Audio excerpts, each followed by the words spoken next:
ada kekosongan gitu dalam hidup saya. Saya seperti butuh penghiburan lah kan gitu ya. Terus akhirnya jatuhlah dalam dosa perzinahan dengan wanita penghibur.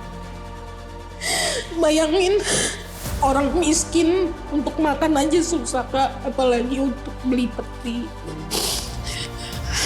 Tapi aku datang mau peti semua gratis. Sahabat, setiap perjalanan hidup pasti memiliki tantangannya masing-masing. Dalam perjalanan tersebut, hal-hal yang seharusnya menjadi pondasi seperti cinta, kasih sayang, dan harapan seringkali tergoncangkan dengan rasa takut, kehilangan, dan bahkan dosa. Setelah ini kita akan menyaksikan sepasang suami istri. Mereka memasuki pernikahannya dengan harapan yang begitu besar. Namun ternyata dalam kehidupan rumah tangganya dihadapkan dengan banyak sekali persoalan. Pertanyaannya, bagaimana sepasang suami istri ini menghadapi persoalan-persoalan tersebut? Mari sama-sama kita saksikan kisah yang berikut ini. Ada kekosongan gitu dalam hidup saya. Saya seperti butuh penghiburan lah kan gitu ya. Terus akhirnya jatuhlah dalam dosa perzinahan dengan wanita penghibur. Jatuh dalam dosa kenajisan, percabulan. Itulah yang saya lakukan. Saya tuh dikenalkan kan ya, dijodohkan lah gitu artinya. Awalnya saya nggak suka. Dan tapi saya punya papa seorang polisi suka gitu ngelihat Pak Eben gitu. Akhirnya saya bisa menerima waktu itu Ebenezer Sitompul itu sebagai pacar saya dengan setengah hati sebenarnya karena belum benar-benar 100%. Tapi itulah awalnya saya mulai menaruh hati, istilahnya memberikan respon yang baik lah bahwa inilah jodoh dari Tuhan yang menurut papa saya gitu. Setelah 6 bulan kami berpacaran, tahun 2000 kami memutuskan untuk membangun pernikahan atau menikah. Setelah menikah, karena kita kan sama-sama sibuk ya, jadi istri saya waktu itu bekerja, saya kan full timer, saya melayani. Dia awalnya menuntut saya untuk sama-sama melayani gitu.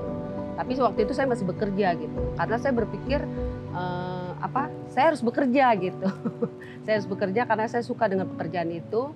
Dan akhirnya komunikasi agak sedikit kurang bagus lah dengan suami saya. Nah, yang saya inginkan sebenarnya sederhana. Karena ini saya suka bicara. Jadi yang saya inginkan sebenarnya kalau saya bicara didengar, diresponi. Komunikasi sebenarnya. Ini kan enggak, kalau saya ngomong kadang-kadang kayak sendiri kan. Diem aja istri. Pernah sampai saya bilang, dinding ngomong lah kan gitu ya kan. Nah, jadi sebenarnya karena saya orang yang suka bicara. Kalau saya bicara maunya didengar, direspon. Iya kek gitu. Nah ternyata itu kan gak saya dapatkan. Akhirnya kan ada kekosongan gitu dalam hidup saya. Saya seperti butuh penghiburan lah kan gitu ya. Mulailah membuka hati kepada hal-hal yang gak berkenan. Contohnya kepada wanita penghibur kan gitu kan. Ya. Nah, padahal kan istri saya cantik kan gitu kan. Nah, sebenarnya itulah awal dari kejatuhan dosa yang saya lakukan. Terus akhirnya jatuhlah dalam dosa perzinahan dengan wanita penghibur. Jatuh dalam dosa kenajisan, percabulan. Itulah yang saya lakukan.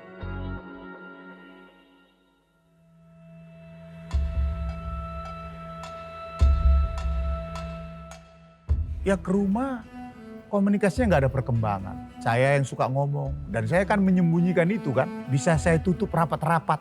Karena setelah itu kan kita ada dalam dunia pelayanan kan.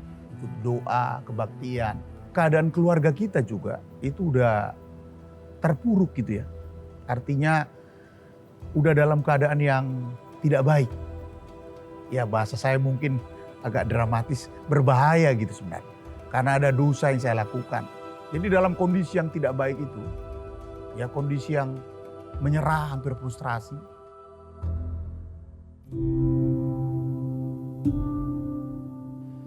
Ditawarkan lada kem pria sejati, tapi sebelumnya istri saya dulu ikut wanita bijak. Nah, jadi kan selama ini saya ini kan seorang pendeta hamba Tuhan ya, melayani Tuhan. Nah ya, yang saya dapatkan di kem itu adalah bagaimana pembicara itu juga mengakui dosanya. Dia bilang, inilah kesempatan bagi kita juga untuk mengakui semua dosa itu. Satu dosa diakui, maka satu dosa pulih. Tapi kalau semua dosa diakui, itu akan bawa kesembuhan.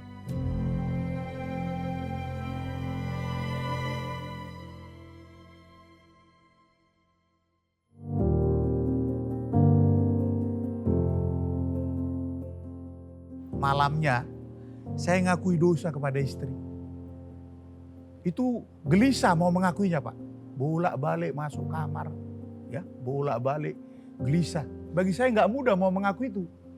Ya istri saya juga mungkin nggak percaya juga. Suaminya pendeta tapi perilakunya kan nggak benar, bejat. Saya akuilah kalau saya pernah jatuh dalam dosa perzinahan. Saya munafik, saya berbohong, saya jatuh dalam dosa perzinahan. Ketika suami saya mengaku malam itu, saya kaget pastinya kan, kaget. Kok bisa seperti itu ya? Dia kan hamba Tuhan. Kok bisa dia melakukan itu dengan wanita yang mungkin dianggap udah pelacur lah gitu kan? Saya menganggap kok bisa ya seperti itu gitu. Dia kan langsung bilang minta ampun gitu. Gak ada pengampunan karena waktu itu saya aja masih kaget gitu gimana mau ngampuni kan. Akhirnya saya cuma menangis. Minta kekuatan Tuhan yang memampukan saya karena saya berpikir tanpa Tuhan saya nggak bakalan bisa. Jadi saya cuma datang sama Tuhan aja. Selama berhari-hari saya datang sama Tuhan, saya minta kekuatan Tuhan gitu. Sebelum suami saya ikut Pria Sejati, saya ikut Wanita Bijak dulu. Jadi ketika saya ikut Wanita Bijak, saya dipulihkan di situ. Saya nggak ada 90% nggak ada seorang penolong gitu. Ternyata di situ saya dapat bahwa seorang penolong itu harus tunduk sama suami. Seorang penolong itu harus ada komunikasi dengan suami gitu.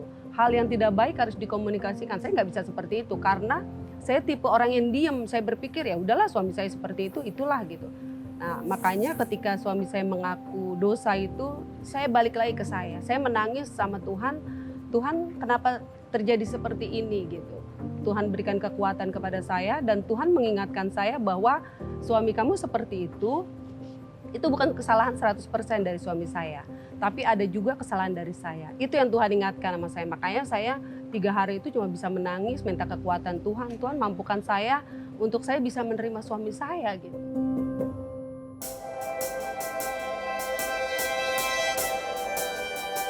Yang terjadi setelah kami dipulihkan, kami saling mengaku dosa, hubungan komunikasi kami mulai terjalin dengan baik.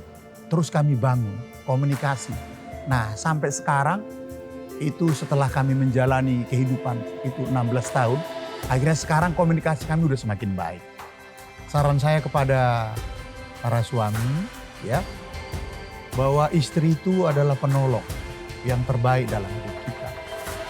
Keterbukaan itu harus dimulai dari keluarga. Terbukalah semua keadaanmu kepada istrimu, bukan istri tetangga. Kepada istrimu, ya karena istrimu adalah penolong. Ya terbukalah. Jadi bagi para ibu-ibu, para istri-istri, jadilah penolong buat suami. Jadilah sahabat yang terbaik buat suami.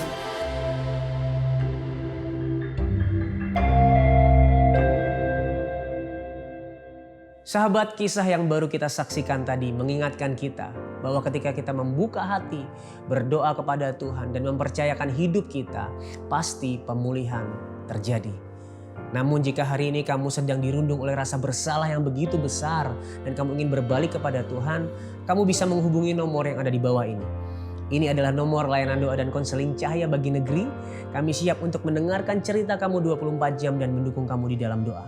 Kami percaya di dalam doa ada pengharapan dan kekuatan yang baru dari Tuhan.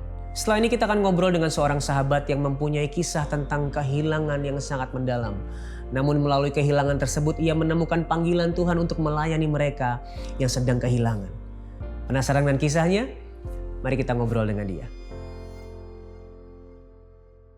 Sahabat Solusi, hari ini kita akan berbincang banyak dengan seseorang yang mempunyai profesi yang mungkin cukup unik ya. So langsung aja kita sambut Gloria Elsa Hutasoid. Halo Kak Elsa. Panggil Elsa gak apa-apa ya? Iya Elsa aja. Oke, thank you for coming. Terima Thank kasih you sudah so mau hadir. Sama-sama. Ngobrol di Solusi Talk. Iya. Dan boleh gak sih sebelum kita ngobrol banyak, Kak Elsa ini cerita sedikit dong tentang latar belakang kehidupan Kak Elsa. Dan apa sih profesi unik yang aku sebutin tadi? Iya sih. Jadi nama aku Gloria Elsa Utasoid, panggilan aja Elsa. Saya perias jenazah. Kebetulan saya pelayanan dan banyak mengurus jenazah-jenazah yang tidak mampu di Jakarta. Jadi provide petinya mereka segala macam, mencarikan donatur sampai ke tanah penguburan juga aku yang ngurus. Nah, ini kan seperti yang aku bilang tadi, profesi yang kamu geluti adalah profesi yang cukup Unik ya. Tidak semua orang mungkin tahu ada perias jenazah. Sekarang gitu udah banyak justru. Udah banyak ya. Semenjak aku angkat profesi ini, jadi aku selalu bilang bahwa profesi ini profesi yang mulia dan berhak dan layak untuk dijadikan cita-cita. Iya. Iya. Itu sangat jarang didengar ya. Iya, Anak kecil kan kalau ditanya cita-cita apa kan hampir nggak pernah ada perias Hampir nggak ada. jenazah gitu ya. Gitu sih. Sebelum kita menyelam lebih jauh lagi ke dalam pelayanan Kak Elsa yang melayani orang yang berduka, yang kehilangan bahkan yang tidak mampu. Pengen tanya sedikit dong. Awalnya bisa masuk ke dalam dunia rias jenazah itu gimana? Iya, itu karena mama. Setelah umur 12 itu kan? Iya, mamaku masih sampai sekarang. Jadi mamaku itu perawat di ICU, rumah sakit yang lumayan bagus lah di Jakarta. Jadi cuman mama itu dari dulu selalu bilang, aku tuh suka sedih kalau orang dimandiin, jenazah dimandikan itu sembarangan.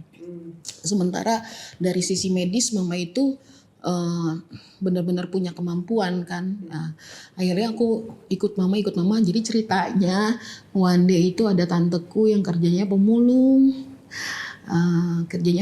Terus mama mandiin gitu kan. Nah di situ aku udah bisa make up Kak, karena aku kan les merias gitu ya. Tapi bukan jenazah gitu. Waktu itu kan cuma bantuin mama mandiin jenazah aja gitu kan. Terus pas aku lihat terus tante-tante aku tuh pada ngumpulin make up gitu kan. Ayo siapa yang mau ngerias? Nah itu aku SMA kalau nggak salah atau kuliah ya. Terus mama bilang, kakak berani nggak gitu? Karena aku sambil masih les make up, kakak berani nggak gitu? Terus di situ tuh mamaku ngomong, kakak tahu nggak? Kan aku panggil Inang Uda kalau di Batak. Inang Uda tuh hidupnya udah kasihan gitu. Masa meninggalnya jelek, nggak cantik gitu. Ya udah akhirnya aku kayak memberanikan diri gitu ya. Wah ternyata pas ngelihat si jenazah ini meninggal dalam keadaan layak, aku tuh bahagia Kak. Ada bahagia yang nggak bisa dibayar dengan apapun gitu. Sedih. Ada tisu, boleh ada tisu nih. Oke, jadi itu adalah momen pertama bahwa di hati timbul, ketika melihat orang yang meninggal pergi dengan layak, itu rasanya di hati ada sukacita. Ada gitu. sukacita, iya, bahagia banget. Oke, kamu kan berurusan dengan banyak orang yang sedang berduka. Gimana sih rasanya ketemu orang-orang yang berduka itu? Nah itu Kak, hidup aku jadi berduka terus. Karena empatinya tinggi ya, jadi rasanya ikut sedih gitu. Tapi ya. mama bilang kalau kita kerja di sini Kak, simpati boleh, empati tidak boleh. Gitu ya? Apa kebalik ya? Pokoknya nggak boleh terlarut gitu. Iya. Terlarut dari kesedihan. Cuman ya aku gimana nggak sedih? Aku seorang ibu, seorang anak, seorang istri juga ya, kadang terima melihat kondisi-kondisi meninggal. Jadi aku selama ngerias tuh aku selalu ngomong mama. Kalau ngeres orang muda, ternyata tua itu bukan patokan ya untuk jadi orang mati gitu. Kematian itu patokannya bukan umur ya mah gitu ya. Patokannya bukan kesuksesan ya gitu. Patokannya bukan apa ya, iya ya. Gitu. Jadi kayak kita tiap hari itu menghargai hidup, tiap hari menghargai apa gitu loh. Tiap hari percaya bahwa ternyata di tengah-tengah. Jadi kalau orang meninggal, kalau orang berduka itu ada yang bantu Kak sampai mati, dia nggak akan lupa itu. Jadi kalau ketemu aku di jalan, kakak yang merias mama aku yang ini baik banget gitu loh. Jadi ada rasa apa ya, bahagianya itu ya kalau kata mama gini, ada orang yang bilang terima kasih hanya sekedar mengucapkan terima kasih. Tapi ada orang terima kasih dalam keadaan duka menitikkan air mata. Percaya nggak itu doa yang didengar Tuhan. Nah itu kata mamaku. Jadi ada sukacita di dalam kedukaan. Kenapa di postingan aku udah selalu aku bilang bahwa ini bukan karya aku tapi karya Allah, Roh Kudus. Karena aku selalu berdoa itu pada saat ngerias jenazah Kak. Aku minta tuh, ya Allah ya Roh Kudus, tolonglah aku menyerahkan tanganku, hatiku, pikiranku, berkaryalah gitu. Sampai kadang-kadang aku sama mama emis, Kak, kok jenazahnya senyum ya gitu. Padahal tadi pas kita ngerias jenazah nggak ada senyum, gini cemberut. Jadi aku jadi kayak ini bukan riasan aku deh mah gitu kadang-kadang sama mama gitu ya. Karena kan aku tahu nih riasan aku kayak apa. Tapi kadang-kadang kok lebih cantik dari apa yang aku bayangkan Kak. Kok cantik banget ya gitu. Makanya mama selalu bilang kayaknya ini bukan elu deh gitu yang ngerias gitu. Tapi happy Kak gitu. Happy bisa menyelesaikan tugas dari Tuhan itu senang. Aku sama mama senang gitu.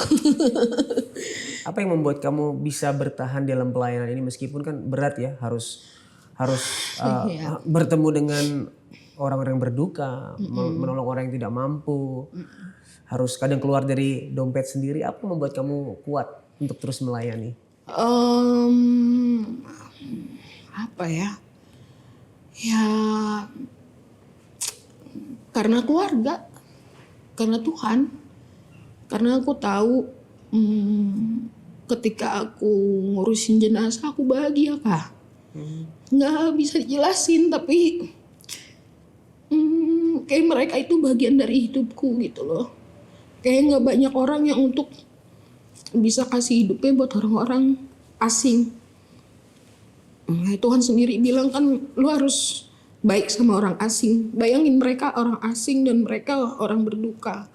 Di Alkitab pun ditulis bahwa lebih baik ke tempat orang duka daripada pernikahan. Orang senang-senang, happy-happy, pesta-pesta lah. Jadi aku merasa dan yang bikin aku tetap bertahan ya, cara mereka untuk berterima kasih Kak. Jadi kalau mereka terima kasih sama aku itu nggak pernah aku dapetin dari orang hidup, keluarga-keluarganya ya.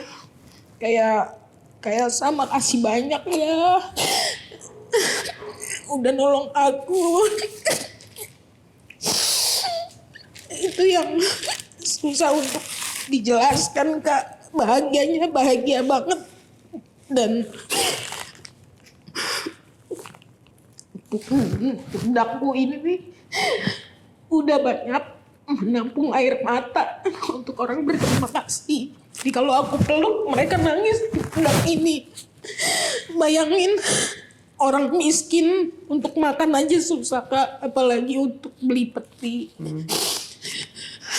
Tapi aku datang membawa peti semua gratis. Aku layak kan, aku mandi gitu ya. Itu sih yang membuat aku tetap bertahan dan ingat masa-masa waktu aku pertama kali ditinggal suamiku yang pertama dan gak punya apa-apa. Buat aku juga boleh nggak aku titip pesan Kak mumpung di sini gitu ya. Aku cuman pesan buat teman-teman untuk bisa menghargai hidup karena angka bunuh diri itu lagi tinggi banget Kak. Terus coba belajar untuk mempersiapkan hari kematian kalian karena tanggung jawab itu bukan tanggung jawab orang hidup Kak sebenarnya. Oke, lo banyak banget yang aku dapatin waktu hidup dia foya-foya. Begitu meninggal keluarganya, ibunya, bapaknya orang miskin ternyata Kak. Dia foya-foya hidupnya. Aku bilang kasihan orang tua kalian gitu. Ada juga yang orang tuanya miskin, anaknya kaya, nggak diurusin orang tuanya. Atau ada orang tuanya kaya, anaknya kaya, tapi pada saat meninggal orang tuanya dicuekin. Mereka lebih mikirin harta gono gini, bapaknya wasiat, orang tuanya ribut antara keluarga, anak, adik, kakak untuk apa ya, berantem lah, untuk berantem karena harta. Jangan gitu loh. Kalian itu satu darah. Orang tua kalian tuh di dunia ini berjuang untuk kalian begitu hidup. Apa ya, sedih gitu Kak rasanya. Kalau orang tua mati, anak di sini mau pukul-pukulan, bunuh-bunuhan gara-gara harta. Terus juga aku berpesan buat para rumah duka, rumah sakit, gereja. Semoga kedepannya hati kalian makin ada gitu ya untuk bisa memanusiakan jenazah, melayakkan jenazah bagaimanapun mereka harus pulang dalam keadaan baik. Itu aja sih Kak. Lebih kepada apa yang aku lihat di lapangan itu sebenarnya lebih menyakitkan Kak. Gitu, lebih menyakitkan gitu. Dan buat orang-orang tua yang sekiranya kalian berpikir nih, ketika gue mati anak-anak gue pasti ribut nih. Coba tolong banget dari kalian masih hidup. Kalau emang pengen dibagi hartanya bagilah. Kalau emang pengen ditulis surat wasiat tulislah di mana namanya, di notaris gitu loh. Jadi jangan biarkan setelah kematian kita akan ada masalah-masalah baru Kak. Itu doang, lebih kepada itu. Gitu sih. Ya, kamu kan memandang ini sebagai pelayanan kepada Tuhan. Dan kamu bertemu melayani banyak orang yang belum kenal Tuhan. Belum kenal Tuhan Ya. itu. Dengan cara apa biasanya kamu memperkenalkan Tuhan Yesus kepada mereka? Ya aku selalu ngomong ke mereka tuh, ya, cantik ya gini-gini. Iyalah mau jadi pengantin Tuhan Yesus. Udah enak hidupnya damai. Makanya kamu juga harus kenal siapa Tuhan, sosok Tuhan Yesus. Aku bilang gitu. Dia itu maha pengasih. Karena dia saking maha pengasih ya dia kirim aku loh buat kamu gitu. Akhirnya mereka udah mulai. Terus aku selalu ngomong gini, mereka, aku takut ke gereja Kak, aku kan orang miskin, orang susah gitu kan. Nggak apa-apa, datang aja ke gereja-gereja yang nanti aku kenalin. Jadi ada beberapa banyak abang-abangku juga, banyak penatua segala macam, pendeta segala macam yang gerejanya tuh mau menerima siapapun gitu ya. Akhirnya aku perkenalkan ke mereka, coba hubungin ini yang dekat-dekat dari keluarga mereka. Jadi aku punya banyak lah pendeta-pendeta atau majelis-majelis yang masih baik-baik, banyak gitu loh. Dan mereka biasanya aku kirim ke mereka untuk apa sih dilayani dan apa sih, aku selalu gini, nitip ya untuk pertumbuhan iman ya gitu. Baik siapa gitu. Tapi mereka juga seneng, happy. Nah, ada juga beberapa orang yang berpikir, wah lu gara-gara lu ngomong masalah gereja itu jadi FYP gitu ya. Itu baru kali ini ada orang yang berani speak up gitu kan gitu. Jadi ya aku cuman bilang kalau nggak aku siapa lagi. Kalau selama ini kan orang aku tuh speak up. Kalau speak up pasti ada haters ya. I don't care about the haters. Aku bilang. Aku sudah bilang sama Tuhan bahwa aku ngejebol tembok ini akan susah Tuhan. Tapi cuman ya udah, kalau udah jebol harusnya gereja-gereja berpikir kan untuk ada perubahan lagi, peraturan-peraturan yang dirubah. Itu aja sih Kak harapan aku, bahwa oke, ada anggaran yang memang disisakan untuk orang-orang yang nggak mampu gitu Kak. Jadi jangan bantu orang mampu ngasih makan terus, pikirin yang mati gitu, yang meninggal, itu aja sih. Lebih kepada itu. Harapan kamu buat pelayanan kamu ini ke depannya gimana? Selain tadi bikin sekolah mortician, apa? Sama rumah duka ya. Ya, rumah duka gratis. Ya, saya berharap banyak orang-orang di luar sana yang aware, peka gitu ya. Kalau misalnya aku sih nggak banyak apa-apa sih, lebih kepada mau terima kasih sih buat para donatur. Bukan buat rekanan aku yang mau aku tangin gitu ya. Buat semua orang-orang yang menolong perjalanan ini, aku cuma mendoakan kalian biar kayaknya berkali-kali lipat lagi, jadi bisa terwujud impianku kan, bener nggak Kak? Ya intinya sih sebenarnya aku cuma pengen gereja itu ada pembenahan, Terus pelayanan kedukaan, pelayanan jenazah ini di Indonesia juga ada perubahan. Kalau untuk aku nggak usah kasih apa-apa, tapi untuk orang sekitar aja apa sih, kalian lebih empati lah ya, lebih empati terutama buat orang-orang yang berduka cita, itu aja sih Kak. Oke. Lebih kepada itu. Kak Elsa, pertanyaan terakhir. Kak Elsa ini kan dalam profesi, dalam pelayanannya dekat dengan kematian ya. Iya. Dengan orang-orang yang sudah meninggal dipanggil Tuhan. Bagaimana kamu memandang fase itu, fase kematian? Dulu aku takut Kak, sekarang enggak. Kenapa? Mati itu keuntungan udah. Karena hidup itu berat loh. Hidup itu berat. Mati itu enak, udah disiapin sama Tuhan. Udah siapin sama Tuhan rumah yang layak. Mungkin aku di sini rumahnya gembel, mungkin di sana lebih layak gitu loh. Enak hidup sama Tuhan. Enak, damai, nggak ada ribut, nggak ada perang, nggak ada sirik, nggak ada dengki. Damai, enak, tentram. Jadi buat teman-teman yang takut mati, jangan takut mati, tapi juga jangan bunuh diri. Karena orang bunuh diri juga nggak dapat kerajaan Tuhan gitu loh. Jadi kayaknya kalau dulu aku takut mati karena kan mikirnya anak masih kecil ini, sekarang udah lah gitu loh, mau mati kapan kayak gitu. Karena aku lihat orang-orang yang udah divonis sama dokter meninggalnya 6 bulan lagi, 3 bulan lagi, mereka juga siap loh, udah siap banget gitu loh. Ya udah, sebenarnya hidup tuh apa sih? Ya kan, sebentar aja tuh. Kalau dia nih, hidup itu seperti air yang menguap, sebentar aja langsung hilang. Yang penting selama hidup berbuat baik aja gitu, biar rumahnya cakep di surga gitu. Jadi intinya buat kita yang percaya kepada Tuhan Yesus, Ya harus kematian percaya. bukanlah akhir tapi sebuah pintu untuk kehidupan kekal. Iya, bersama dengan kekal Dia. dan keuntungan. Iya, amin. Apakah hari ini hidupmu dipenuhi oleh rasa putus asa akan kegagalan dan bahkan duka yang begitu mendalam? Hari ini kamu tidak sendirian.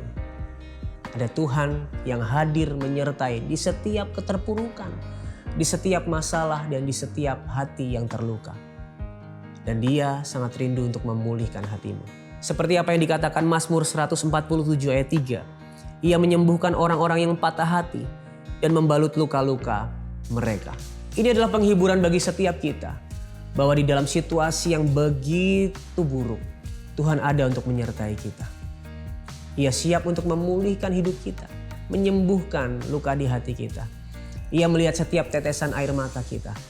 Kita bisa datang kepadanya, bawalah segala beban kepada Tuhan.